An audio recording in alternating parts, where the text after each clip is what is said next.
বাংলাদেশের একজন সৈনিক সমুদ্র বন্দরে জাহাজ চেক করতে যায়। সৈনিক প্রতিদিনের মতোই একে একে জাহাজগুলো পরিদর্শন করছিল। হঠাৎ তার নজর পড়ে এক সন্দেহজনক জাহাজের দিকে। জাহাজটির নিচের অংশে কিছু অস্বাভাবিক মনে হয় তার। দূরবীন তুলে দেখে একজন লোক নিচে ঝুঁকে কিছু বসানোর চেষ্টা করছে, যেন বোমা ফিট করছে।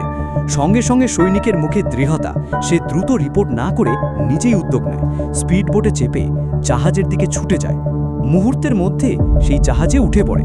সামনে সেই সন্দেহভাজন ব্যক্তি বোমা লাগানোর চেষ্টা করছে। সৈনিক আর দেরি না করে ঝাঁপিয়ে পড়ে তার উপর। শেষ পর্যন্ত সৈনিক আতঙ্কবাদীকে মাটিতে ফেলে হাতকড়া পড়ায়। এরপর সে দেখে বোমাটি এখনও সক্রিয় দেখে এক মুহূর্ত দেরি না করে সৈনিক সাহস করে সতর্কভাবে বোমাটি হাতে তুলে নেয়। তারপর সেটি নিয়ে বন্দরের বাইরে নিরাপদ দূরত্বে গিয়ে সমুদ্রে ছুঁড়ে ফেলে দেয়।